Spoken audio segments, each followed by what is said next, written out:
Hello my friends, and welcome to Tom's Tinkering and Adventures.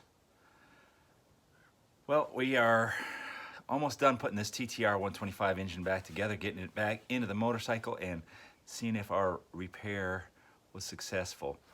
Our parts that we have left to put on the engine are all right here. The cylinder, piston, the cylinder head.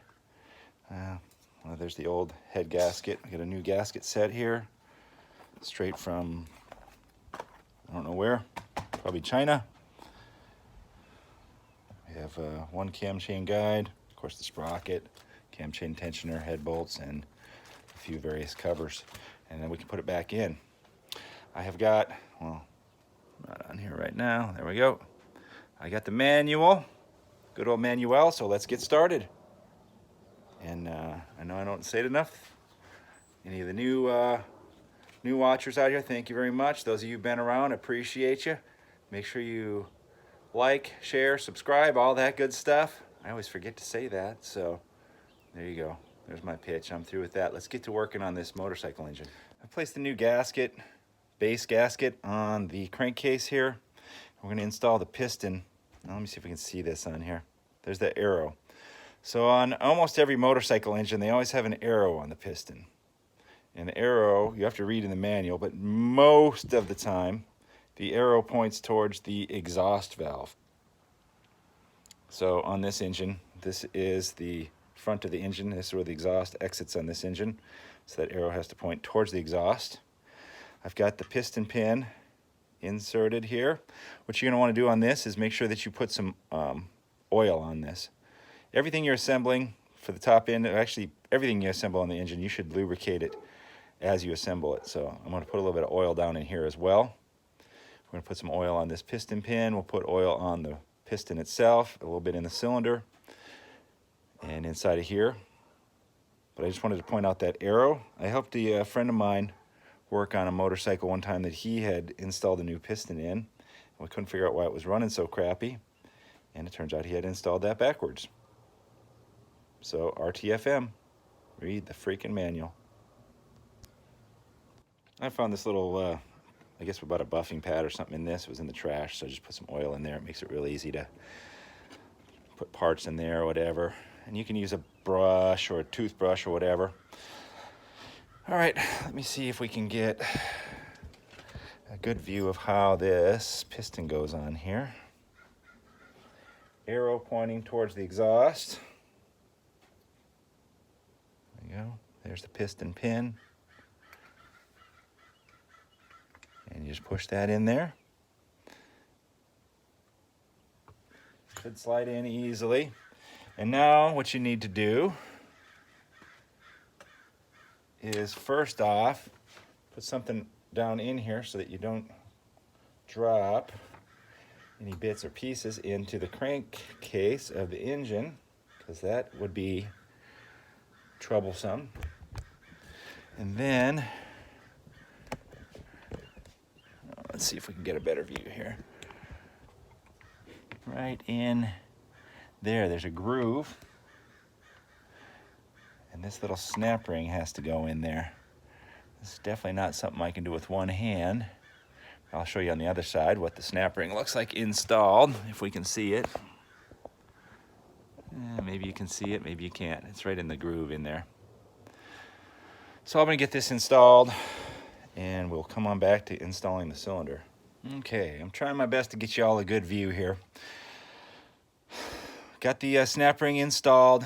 Another thing you want to check for is these piston rings. See the gap on the end of that piston ring?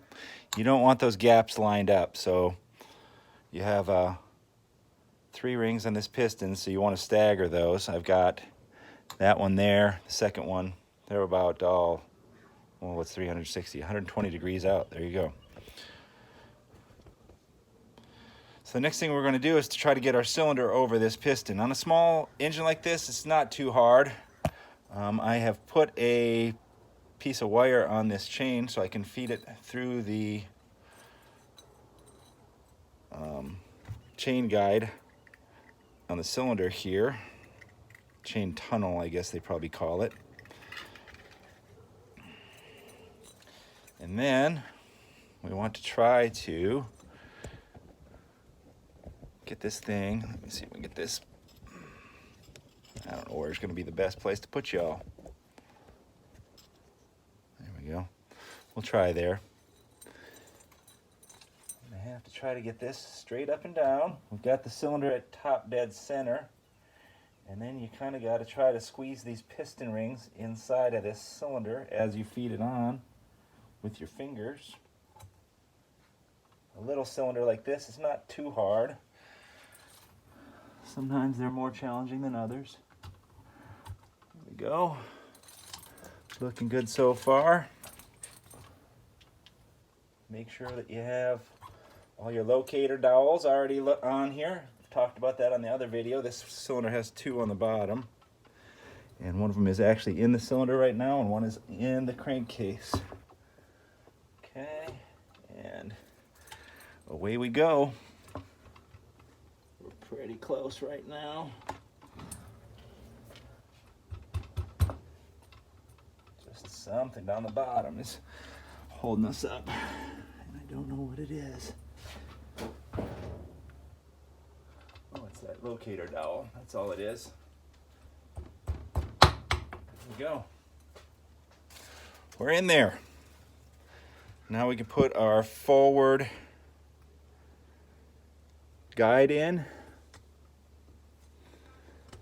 There we go. And then we'll be ready to put the cylinder head on. Starting to look like an engine again. I moved the cylinder back up to top dead center. It went down when we installed the cylinder here, so we're back up to top dead center. Timing chain, got the piece of wire on it. I put the locator dowels in the cylinder head here, and we will try to get this cylinder head installed. Let me get this wire fed through here.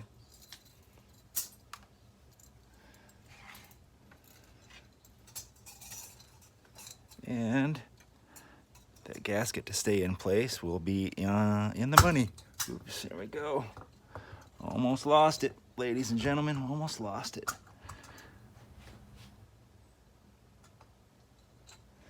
But we're on there. So now, yeah, it's just a little bit crookedy. There we go, perfect. Now we go to the manual over here, and it says I'm supposed to put some sealant on the end of the cylinder head bolts and then tighten them up in 2 stages to 16 foot-pounds on the big ones and 7.2 foot-pounds on the small ones. So I will get the sealant, we'll install, there's 4 big bolts, 2 small bolts. We'll get those installed, we'll get the cam gear installed, and we're getting pretty close to being done. Okay, I got the cylinder head bolts torqued down, and now on to one of the most important parts of assembling the top end of a 4-stroke engine, and that is cam timing. If you get your cam timing off, your engine either will not run, it'll run poorly, or you will have piston to valve interference, bending valves, breaking pistons, costing you lots and lots of money, which is going against every reason why you're doing this yourself, because you're trying to save money.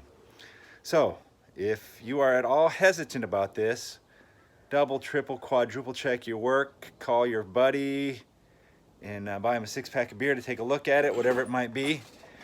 But for goodness sakes, RTFM, read the freaking manual, ladies and gentlemen. Here it says it. All right. Install the timing chain and camshaft sprocket by aligning the eye mark on the rotor with the stationary pointer on the crankcase cover, and then aligning mark C, right here, on the camshaft sprocket with the stationary pointer D on the cylinder head. Get in here. There we go. There is alignment mark I, which means we're at top dead center.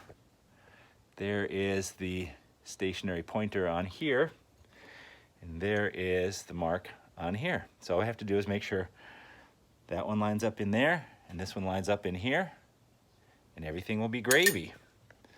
And let me tell you, gravy is good. Good gravy. What do you think they came up with that saying?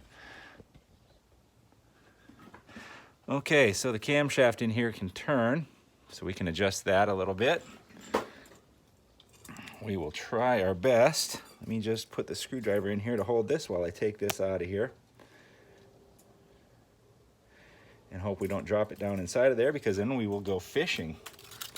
It's not the good kind of fishing either. So we gotta hope that we can keep everything lined up. This has a little tab in here that'll line up with this notch on the camshaft that hopefully you can see. And we need to try to feed everything in here all at once. And oh, what a joy it can be sometimes.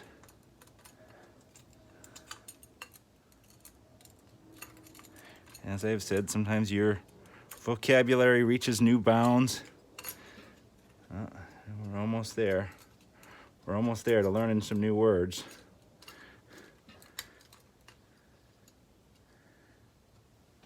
The best part is when you get everything hooked up and you're off by one tooth, because it's just not as easy as just shifting it. And it looks like that's where we're gonna be. We're gonna be off a couple of teeth here. Okay, well, in order to not make a 50-minute video, I'm gonna mess with this a little bit off camera, and we'll come back once I got it lined up. Well, if you've ever heard the saying that, I fought the law and the law won, well, you can fight the law, but they're laws. And I decided to use a law to help me fix this thing. I used the law of gravity. So instead of fighting that chain, which was falling down, I laid the engine down. The chain laid down here nicely, and I got this in. The tab is in the little cutout on the sprocket. That is lined up with that. Inside of there, you'll see the eye mark. And all we have to do now is look up what we have to do with this screw, because sometimes you have to clean them up and put thread locker on it or whatever, and it has a torque value, which I'm sure we will read here. Let's take a look. Yep. Doesn't say to do anything, it just says to install it. Temporarily install the bolt at this time, because we have to get this cam chain tensioner installed now. So we'll just temporarily install this. And at the very beginning of that chapter in the manual, it lists all of the torque specs. So we'll get this thing installed next. Cam chain tensioner. Cam chain tensioner. Now, I've done these before on this channel. Each of them are a little bit different. This one is the screwdriver type, where you take the, there's a bolt that fits in the end of here when this thing is installed. Take that bolt out, and then you install a small flat tip screwdriver, and you turn this thing clockwise, and if you'll watch here, you can see it is retracting that plunger, and that thing is on a spring. If I let loose of this, so what you have to do is turn that all the way in. And now you need like 3 hands, because you have to hold this in here, install this in here, and then get these bolts installed. Now, it's not too bad to do right here. My hand is blocking everything, I apologize. It's not too bad to do right here on the bench, but when you try to do this in the bike, it can be a real bear, because you don't generally have a lot of room where these things are located. It's on the back side of the engine. Carburetor is right there. You might have a frame rail close by. But what you need to do is to hold that spring tension back so that the plunger is completely retracted, and at least get these things just tight enough to hold it to the face of it here. It doesn't have to be perfectly tight. And then get your arm out of the way here. There we go. So I'm still holding this. Got the 2 bolts installed, finger tight, and then just let that loose. It'll spin backwards. I even like to crank it a time or 2 like that. Okay, and now we will torque these to the proper specification. Install this. That also gets torqued. And then what you're supposed to do is turn the engine over a couple times, because if there's any little irregularities in the chain here, they'll come out after you turn it a few times, And then we're gonna double check that this lines up here when this lines up here. Okay, after turning the engine over a couple times, we're still in alignment here. Line up here, line up down here. Everything is looking good. These are torqued down, that was torqued down. And our list of parts is very small. I have this cam cover here, which we'll install right now. If I can get my camera to stand up on its own 2/3 feet. There we go. Get that going in here, hopefully.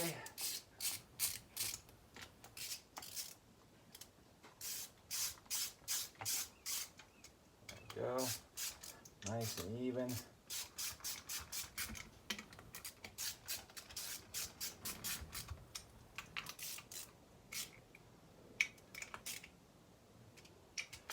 And these will have a torque value as well. It'll be pretty low because they're small bolts. So we will call that garage torqued. And what do I have left here? I have these covers. Get a big screwdriver. These you don't want to tighten down too much because they were a bear to get out. Kind of see that one's chewed up a bit. They have a O-ring on them, so they seal pretty good. And that's our last part we got on the bench. Everything else has been installed. So let me tighten them down, and then this engine is ready to go in. That we will install once it's on the bike because it'll make it easier to get the chain on when that is not installed. Okay, since my son was here, he came out in the garage and helped me real quick to stab this engine back in here. If you watch the video taking it out, put it in, very similar. Now, you could do this by yourself. On a small bike like this, it's not too bad. Stack up some wood blocks or put a small jack under there. Sometimes the problem with putting like a jack or something under, or even the wood blocks, is that the engines are not, they're not level, so they're not stable. You can see how this engine is canted forward like that, so they always want to fall forward. With two people, it's just, of course, it's way easier.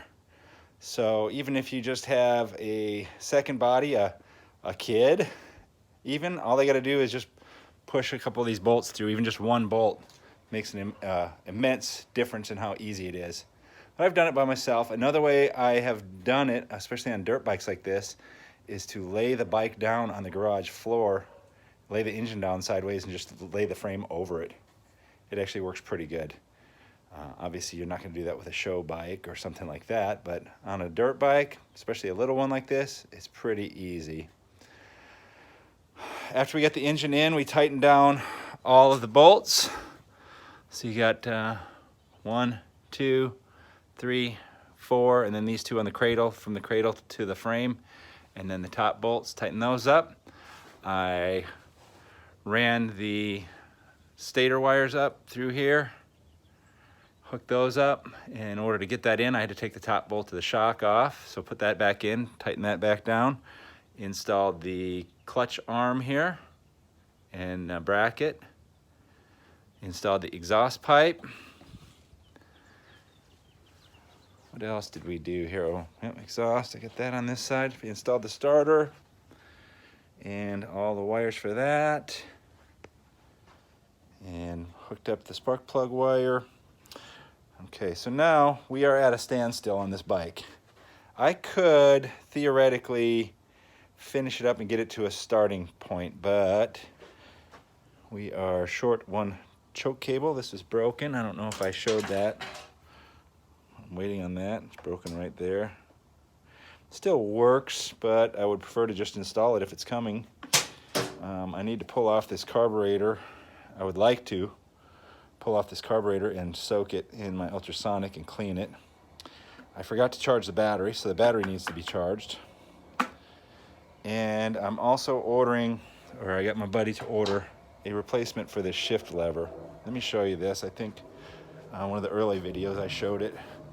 So it has the whole linkage system here where this mounts to the engine, the linkage goes up here. So from what I've read, one of the reasons why these bikes shift terribly is because of all that linkage. So we're going to try to see if we can get a lever that just attaches directly to the shaft here, a shorty lever, short enough where they can reach it with the boots. we'll see. So I'm waiting on that. I'm waiting on the choke cable. I have to clean the carburetor and charge the battery. All that being said, there is our pile of remaining parts that need to go on the bike before it's all together. So the choke cable, this cover for the front sprocket, the chain, and the skid plate, side covers the seat. Dropped off a new tire that needs to get mounted as well. But we're like 95% done. I'm gonna put the battery charger on it and I'll pull that carburetor off. We'll get that stuff going. So at least I can install those items. We're almost there. Yeah, I don't want to put the chain on yet either because that back tire has to come off. So we're almost there. So we're not gonna get a running video yet. Save it for another one. But I feel good. The engine's back together. I don't see any leftover bits and pieces. That's always nice. And we'll see. So hopefully you'll tune in and watch the next episode of the TTR125 engine work here, and we'll see if what I did made a difference. Thank you very much for watching. Get out there and find your adventure. Adios.